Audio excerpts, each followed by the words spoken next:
Now, before we start, let me just give you an introduction of these fishes, the ecosystem that is on the left side of the screen.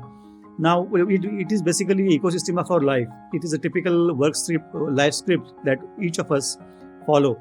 If you are working in a company, or if you're in a society, or if in any other setup, these are typical characters, I would like to say, that we can see across us: good people, bad people, the ugly people, the helpful, the unhelpful, the ungrateful, the efficient, the lazy, the minions, the toadies, and all sorts of people, the good boss, the bad boss.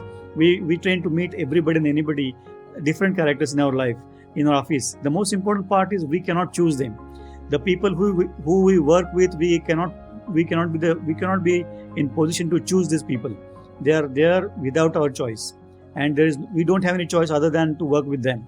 That is exactly what makes it more interesting. So the gentleman who is laughing in the center is a boss, a typical boss, a tiger shark of the system, who can eat anybody and everybody, since he's an apex predator in your ecosystem.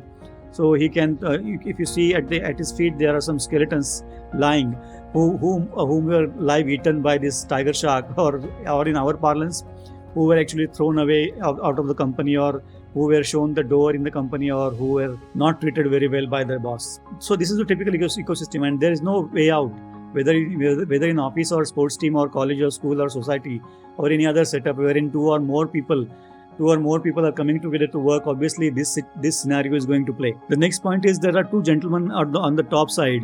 These are called killer whales or orcas. Now you will be thinking, wow, why killer whales are in this picture?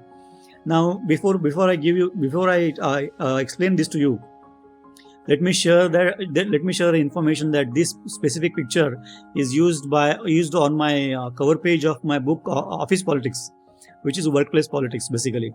So it is a book that I written 2 years ago, and it has got a good response from the crowd, since office politics is a ghost everybody has seen and nobody talks about. It is a very sensitive topic that people tend to avoid, and they are suffering from office politics day in and day out. So this is what the cover page consists of, and this is exactly what the picture is. Coming back to killer whales. Now, killer whales are basically, you will know, killer whales are the biggest animals or the fishes in the waters.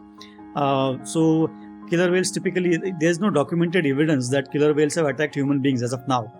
But the important point here is tiger sharks have attacked anybody and everybody that moves, including human beings. Now, these killer whales are called orcas. Killer whales are very intelligent. They can kill tiger sharks very easily. Now, the important point here is to understand is, in our parlance, if it is office, the fishes circling around the boss, that is tiger shark, are our colleagues, whereas the killer whales on the top are our owners, company owners or promoters or financiers, who have complete control over the CEO or the boss of the company. This is what the logic here is. Coming back to killer whales and tiger sharks, killer whales can very easily kill tiger sharks. Tiger sharks have a very peculiar weakness which killer whales tend to exploit and kill them very easily without much fight actually. So what I would suggest to you is, instead of me giving all the answers, you please go to Google, and you can always search for this answer. You can type how killer whales killing tiger shark, and you will be surprised to understand the weakness of the tiger shark has, and which gets exploited by killer whales, and how tiger sharks gets killed very easily. It is interesting. It is assignment for you basically to find out how killer whales can kill tiger sharks. It will be interesting. I am looking forward to the answers from you.